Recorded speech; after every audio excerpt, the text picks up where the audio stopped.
Hello, everyone, and welcome to The Impossible. I'm your co host, Austin, and today I wanted to start with a question, and a question that I've constantly been asking myself, different renditions with different perspectives over the months, yes, but ultimately, let us discuss some of the direction that I've taken with this, and I hope that you can find it impactful for yourself in the certain ways that I have gone towards the thought and the kind of concept, I suppose, of stabilizing your emotions and ultimately procuring them into enduring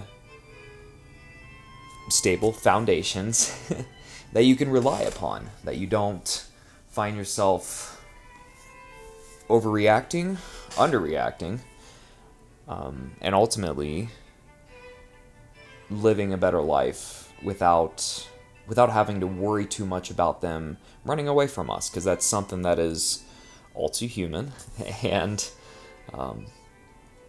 certainly something that we all can work on. So, grab my notes real quick. And sort of the question phrased here is, how do we engage and achieve stability in balancing our emotions?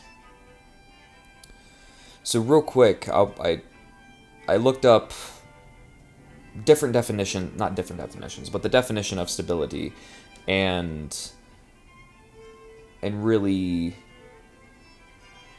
where it may help us understand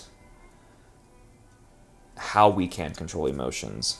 And that is stability, firmly established, permanent, enduring.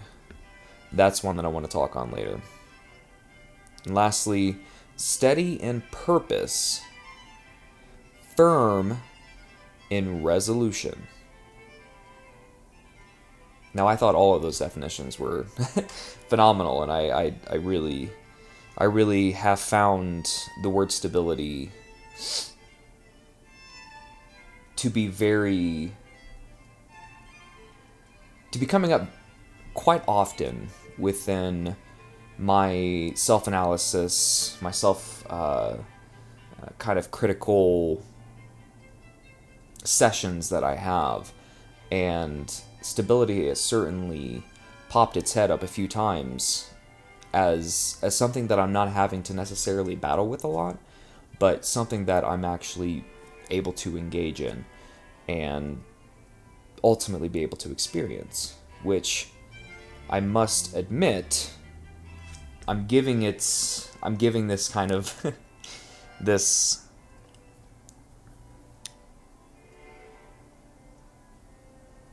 how can I say, the preface for stability that I claim here within my life now is something that is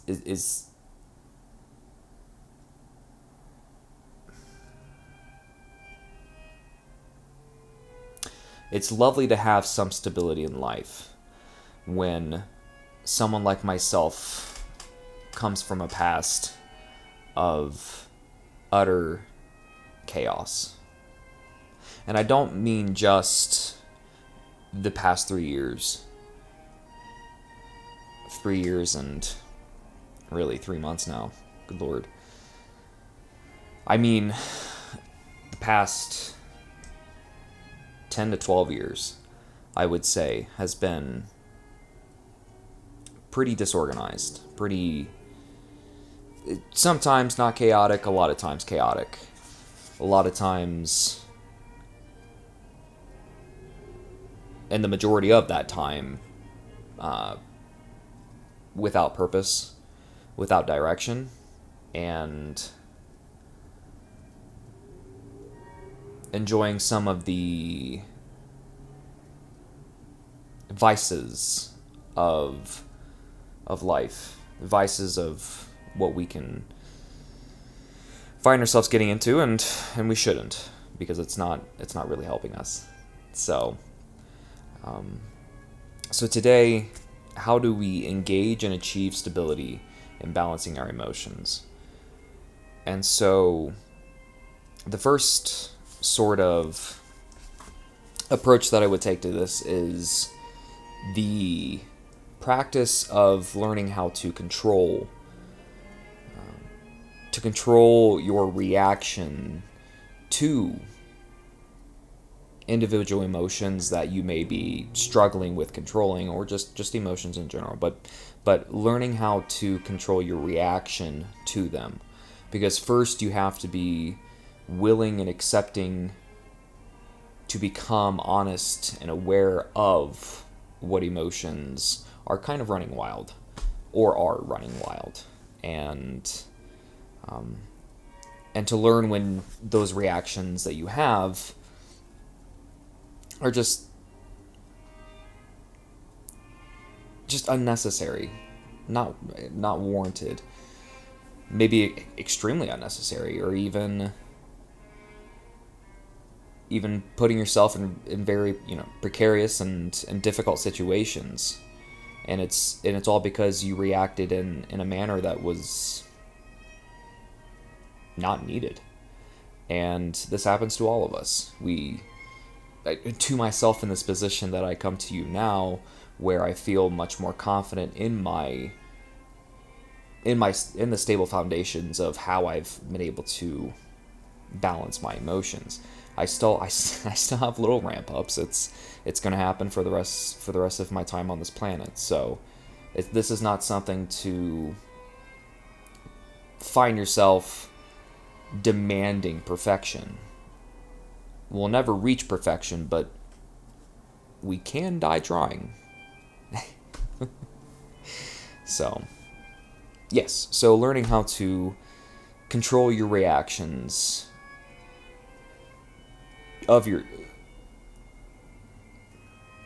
learning how to control your reactions to certain emotions. So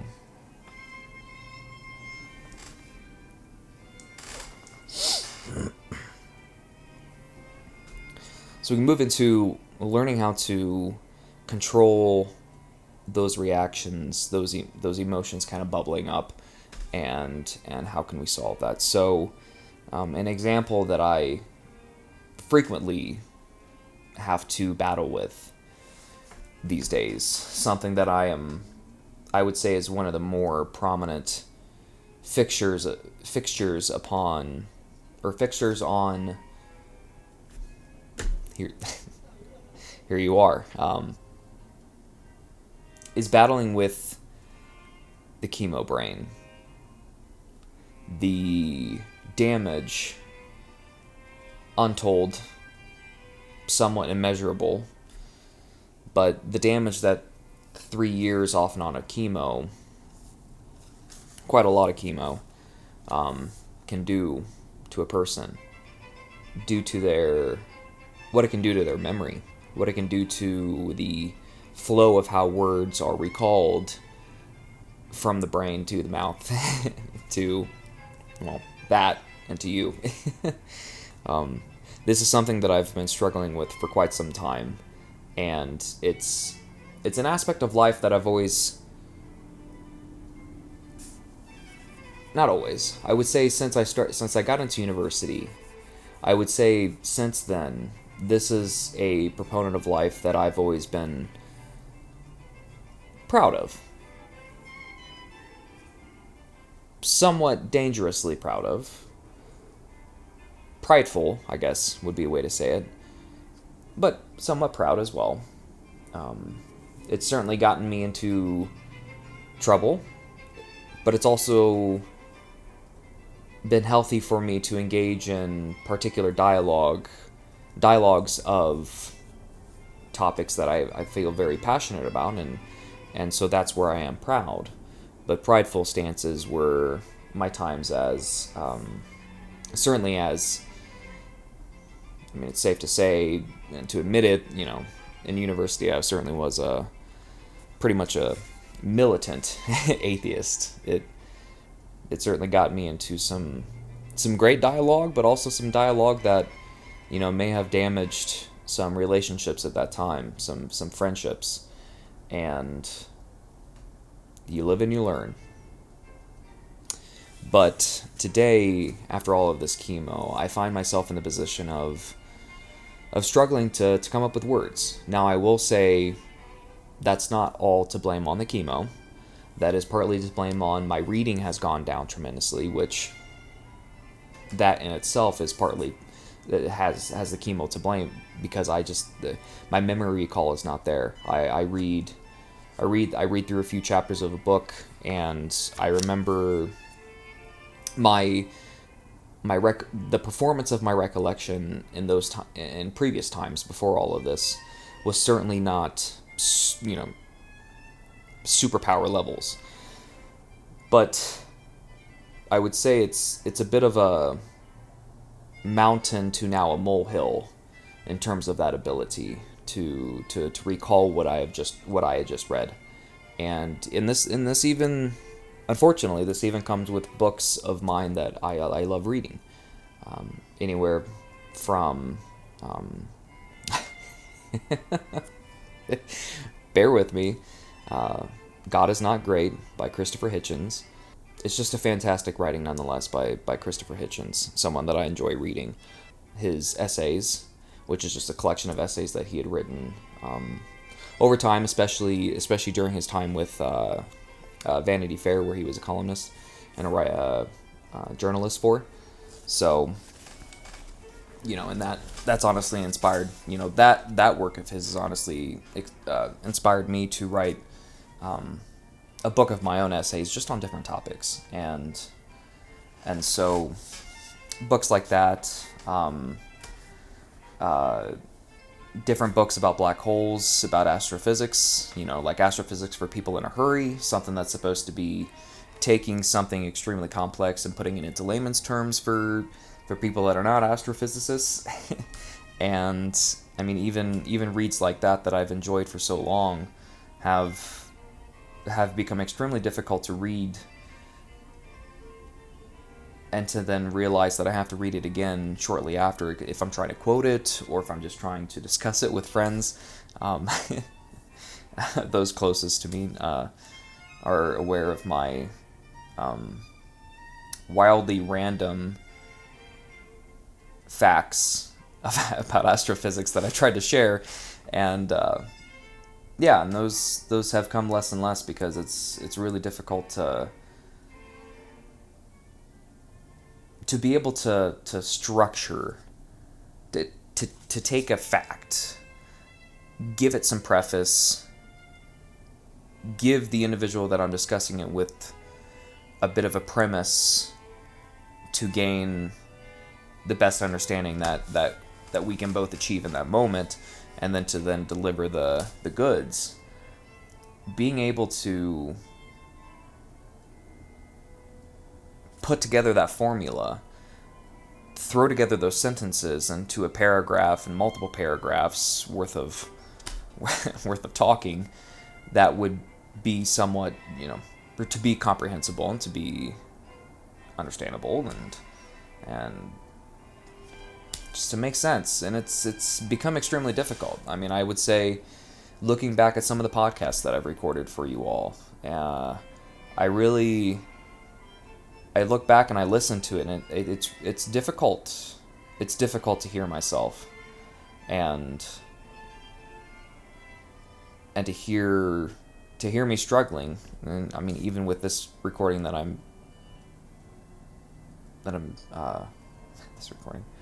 with this presentation and this discussion that we're having now, trying to form multiple sentences in a row worth of information is really difficult, and I struggle to hear it, I struggle to experience it, and ultimately I need to learn how to continue to develop patience for myself in this realm.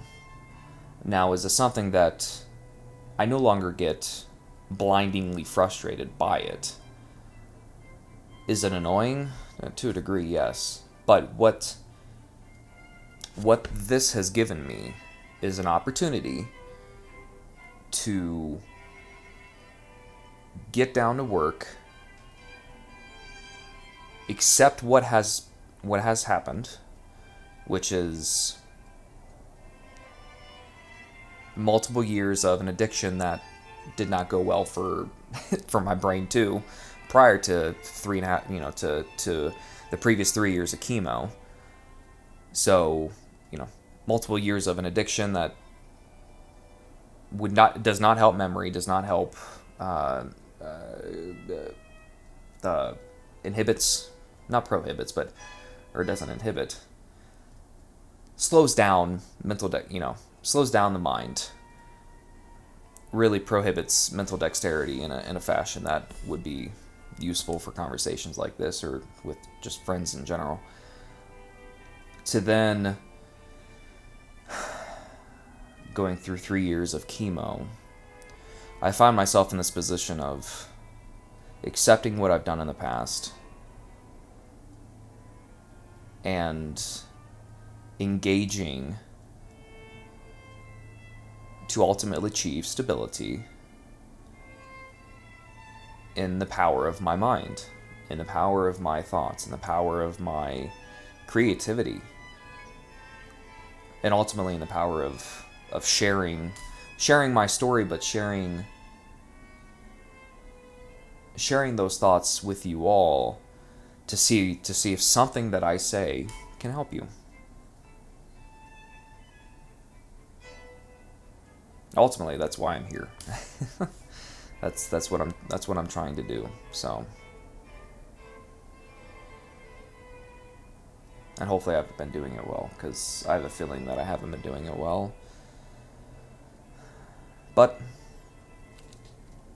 you live and you learn. So let's take it to the next step in to say, how can we learn to maybe utilize some very hands-on emotions, very physical, very visceral emotions. How can we learn to control those? Anger, hatred,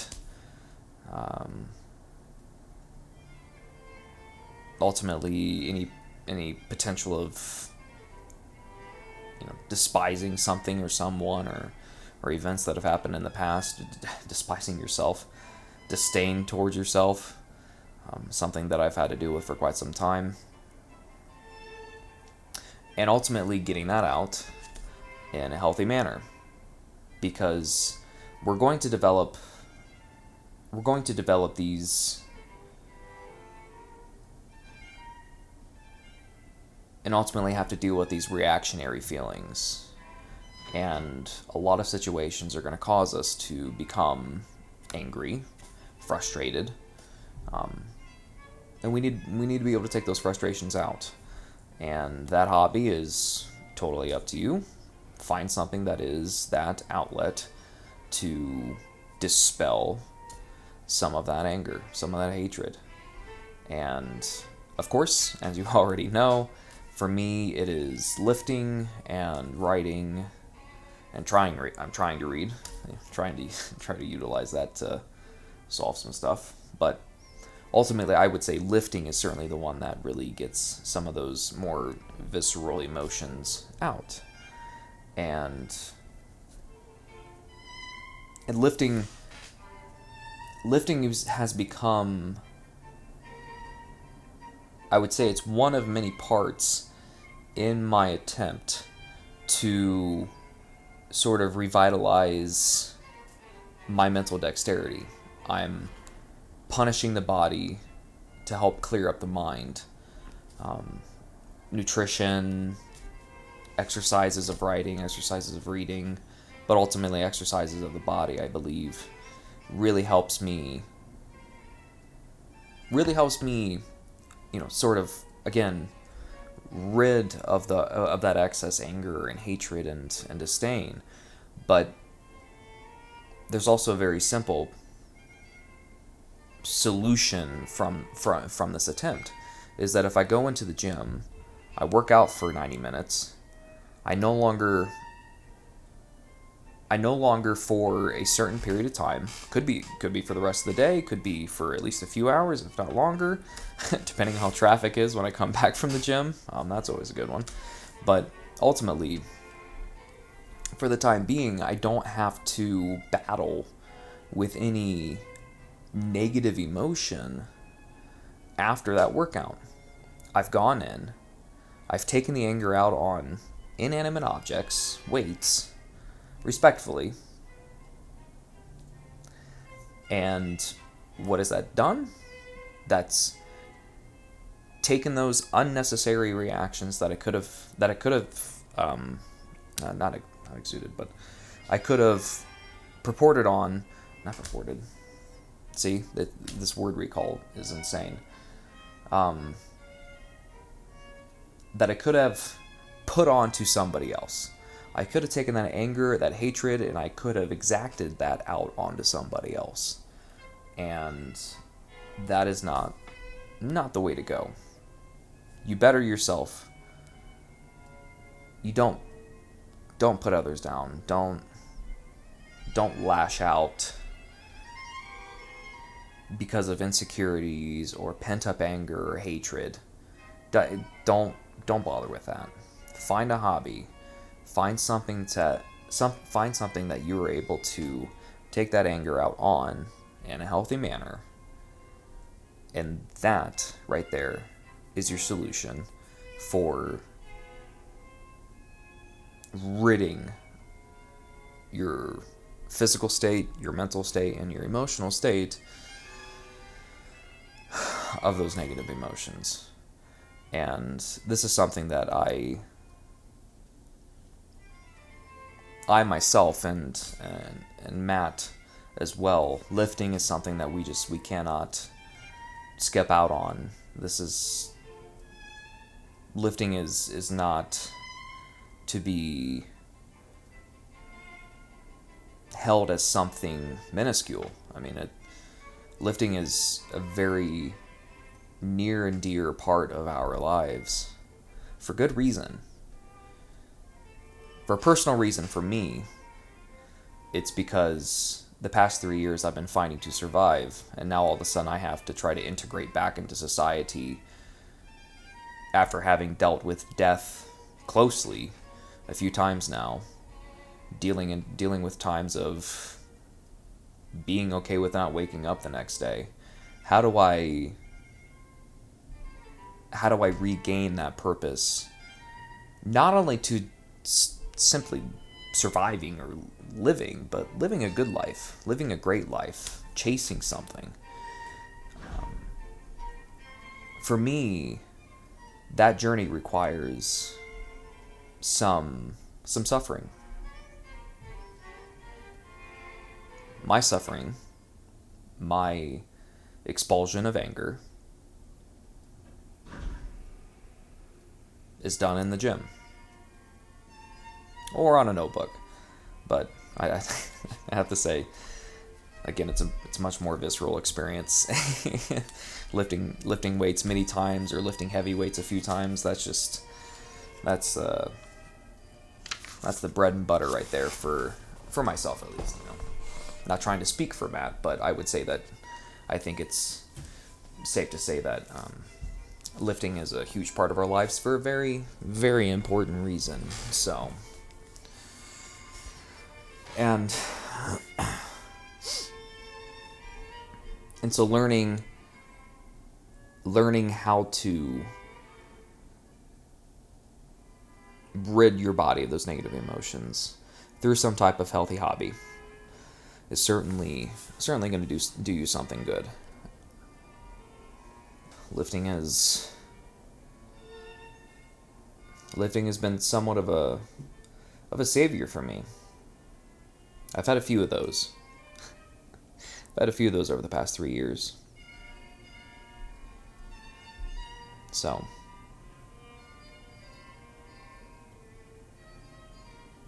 many reasons why I'm happy to be here. for the time that I have. So in dealing with negative emotions and emotions in general, I would say something that's a bit more personal for me in stabilizing them. Creating a foundation to which I can rely upon and not have to worry about to be able to attack every single day with as much ferocity and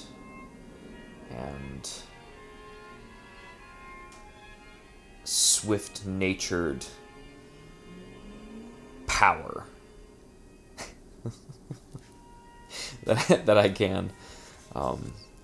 Something a bit more personal and what I have to do to be able to achieve that is meditation. So, something that us conscious beings have to deal with is existence. What we have to try to battle is the reason why we are here in the first place. Why do we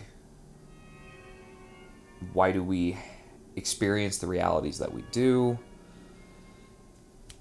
It seems really real since we wake up lots of times. Eventually we stop waking up, but we wake up many times to what seems to be the same thing over and over again. We're on this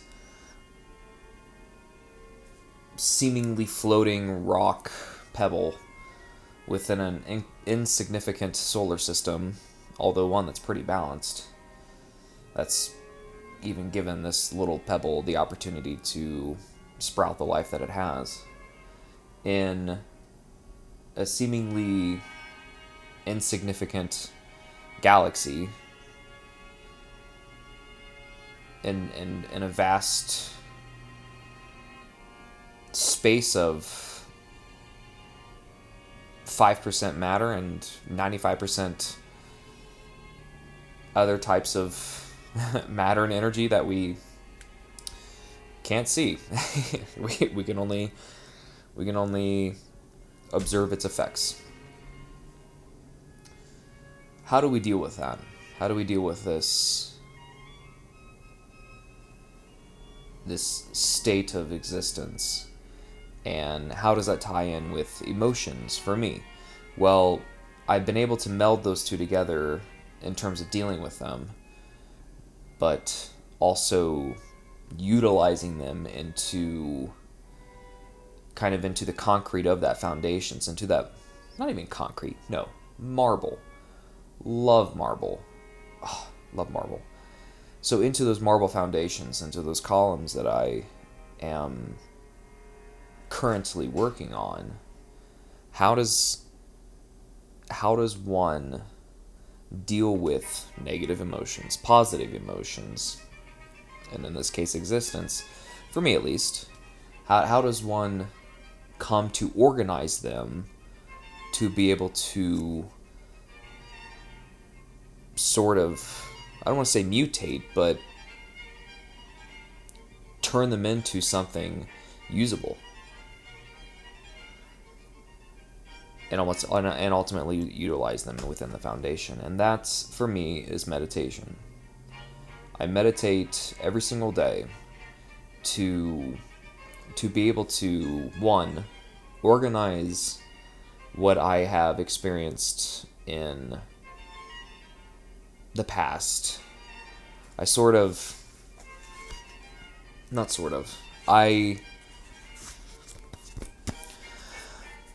elaborate and I am honest with myself as to what has happened over the time that I really feel that I have been consciously thinking about existence on this earth. And I would say that goes back 10 to 12 years, the timeline that I had referenced to earlier.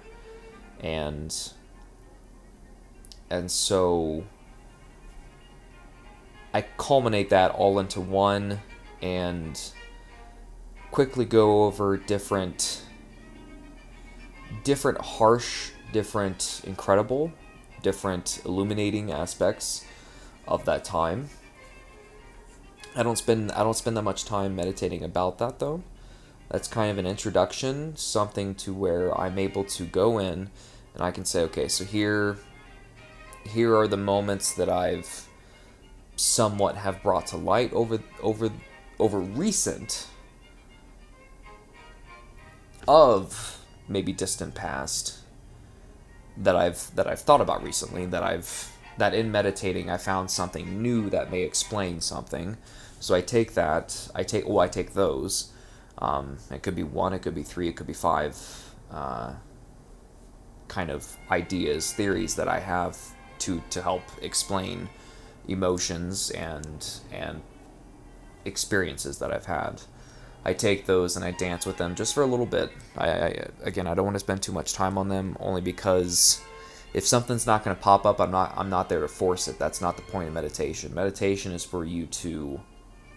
Meditation is the enforcement of you sitting down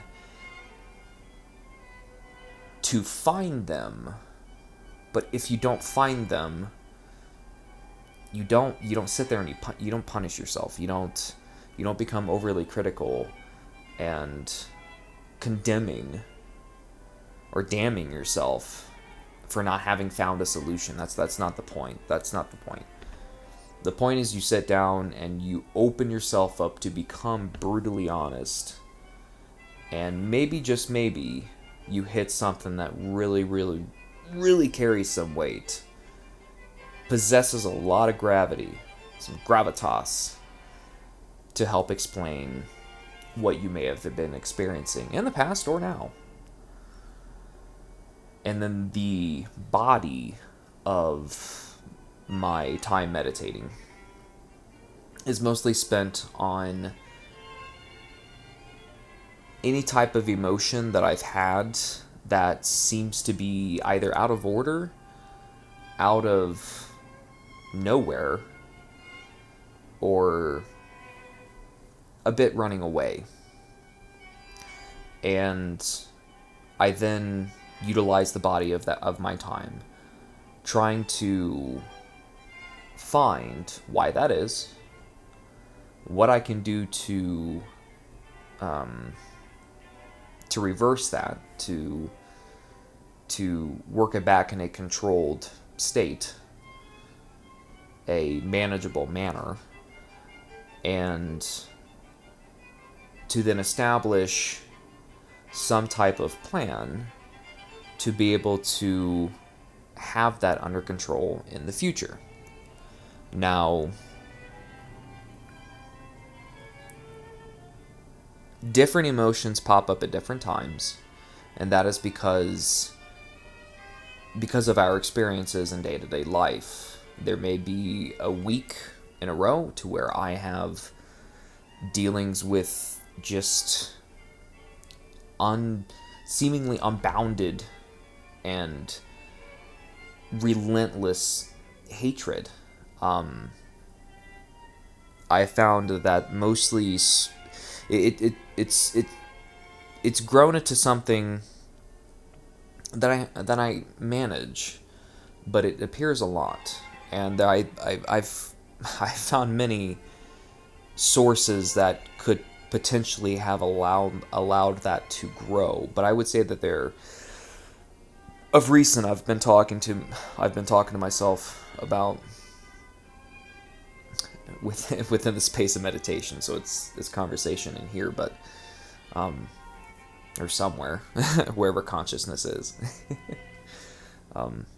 Two sources that I've been tackling with of recent. One is the resentment that I have felt towards myself over a longer period of time, over the past kind of 8 to 9 years of, I would say about 7 years ago, six maybe 7 years ago is about the time that I started really letting go of some of my purposeness, of my purposefulness, of my purpose, of the direction that I had going in life. I started to lose control of that. And I masked that with excuses and erratic behavior and the facade that I was in control, but I was not. Nowhere close. And then secondly, something that does sprout a lot of hatred, and I've mostly come to terms with it, but it still rears its ugly head, and I'm not about to condemn myself for feeling it, is not truly knowing what caused my cancer. We don't know what moment in time the cells mutated. We don't know what, was it a disease? Was it a sickness? What caused the mutation in my body? Does my body have a natural deficiency? And a lot of these things we have estimations and guesses for. Is that I had contracted mono at some point in the year of 2021. Mono is known to cause a mutation to some of your immune cells called the Epstein-Barr virus, and some people just simply don't have, and we have found that some people don't have a natural defense towards that particular type of mutation, like innately, within themselves already. And so we can assume, or our best assumption of my cancer is because of that. But unfortunately, I have no idea when I got sick and had mono. No idea. No idea. Some people's experience with mono is drastic, rarely deadly. Mine was seemingly non-existent. I had no idea that I contracted mono at some point. And I thought of myself as being a fairly clean person. For the year 2021, we all know what was going on in that time.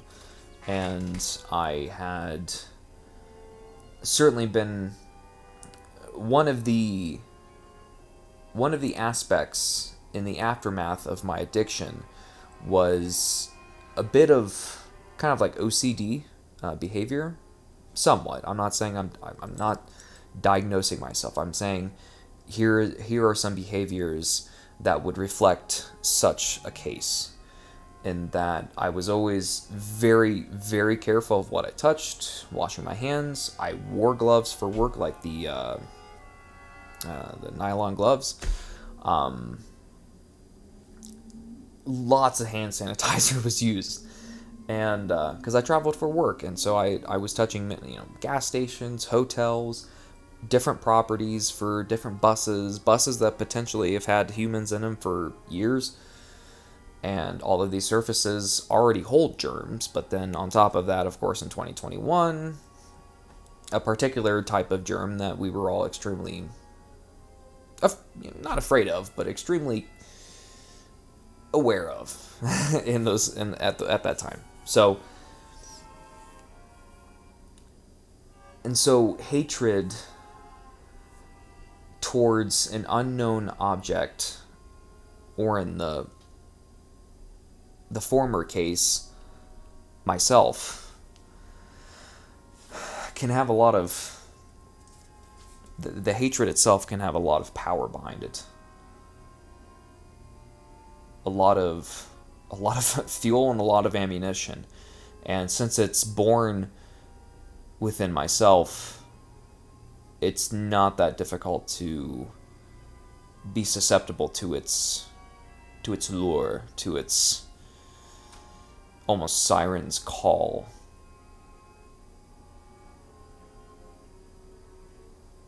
That's why I also listen to heavy metal. And very emotionally charged classical music as well. So I'm definitely a fan of, Chopin, Rachmaninoff, Alexander Scriabin. Definitely some strange stuff from him. But yeah. So I would say the body of the body of my time meditating. The main part is simply and again, I don't, every single session of meditating, I'm not sitting here achieving every single goal that I set out for when I go to start it. That's not the case. But I'm trying. I'm trying to get to that point. I'm trying to achieve those goals. I'm putting in the effort. I'm taking time to see if I can figure these things out. And if I do, that just makes me a more productive human being within this world of what seems to be utter chaos. And that's what I love about what I do here, is that a lot of what I'm able to speak about, and a lot of what I've been able to be honest with myself, and then therefore honest with you all, has been through those sessions of meditating. Because at the end of my session, the last little bit of my meditative session is spent reminding myself that the opportunity that I have on this earth is limited. It was limited before my cancer diagnosis, but my cancer diagnosis has given me somewhat of a special power, and that is finding and realizing and embracing the point that our time is limited on this earth, on this beautiful earth. Like today is a very sunny day, as you can see it reflecting off of my very, very pale skin, which I thought I had a tan, but it is not showing up on camera, so I hope it does show up on YouTube, because right now looking at the screen, it's scary. I look like the I look like the translucent bed sheets. it's horrible. I'm trying to get a tan. I'm working outside, but it's just not working. But I remind myself to be very, very, very thankful, to be grateful, and to take advantage of the opportunities that come before me and attack them with as much force and as much passion as I can. I'm a very passionate individual. That's something that I have had to be honest with myself about. A bit more on the, artistic realm than calculative, left brain kind of stuff.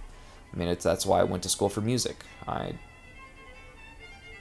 love to create, and now I have found a purpose to where I'm able to act upon that creativity, to act upon that duty of service, which can come from either temperament, but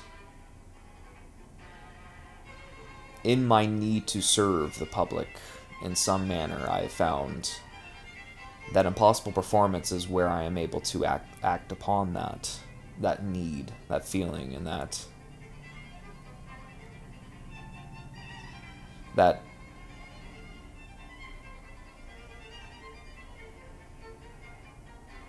incredible journey, and that I've needed to face the impossible by doing the impossible so that I can be impossible.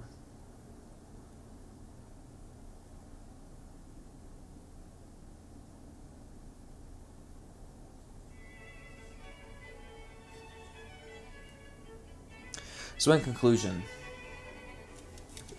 let us read the question one more time. Dun, dun, dun. How do we engage and achieve stability in balancing our emotions? And like I said, I wanted to come back to the word enduring. Steady in purpose, firm in resolution. The columns that we build for the foundation of our emotional stability requires work, it requires discipline, and it requires consistency. And you must take the time to learn how to control those reactions, to be aware of them, to then being honest with yourself, so that you may learn how to find an outlet to rid yourself of the negative emotions, so that you can spend the time within your day to embrace the positive emotions that drive you towards your goals, and ultimately chase the impossible, and to pursue the impossible.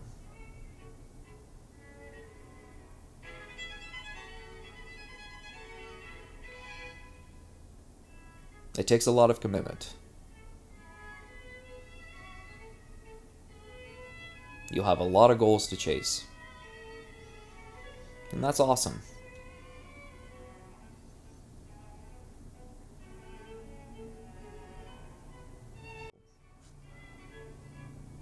And that's the reason why we're called impossible performances, because we pursue the impossible. We don't build ceilings above us. We don't limit ourselves.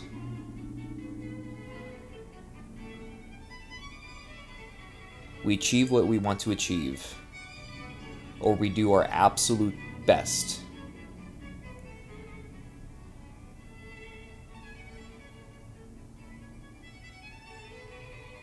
to do so for you, to do so for us,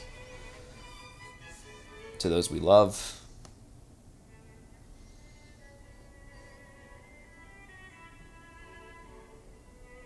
and it's incredible. And I'm thankful to be here. And I'm thankful to share this with you. I'm hoping that it helps in some manner, in some way. It's been helping me.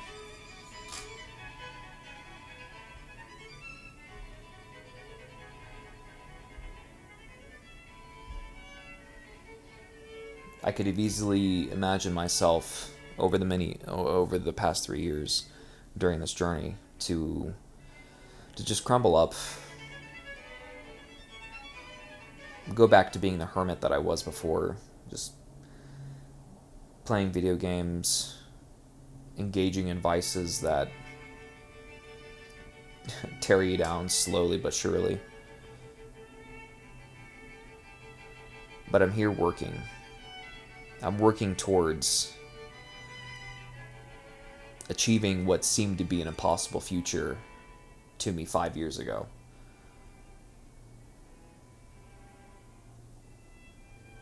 I'm having so much fun. It's a blast. It's a good time. So I want to thank you for listening. Thank you for watching. And I hope that this has helped you in some way, some manner. And as we continue on this series of imperfect harmony, we must be willing to realize that honesty with ourselves will truly help us achieve whatever we set our eyes upon.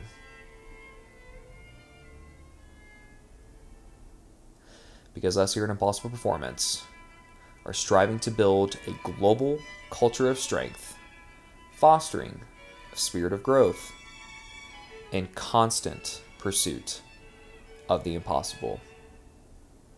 Take care, and as always, be impossible.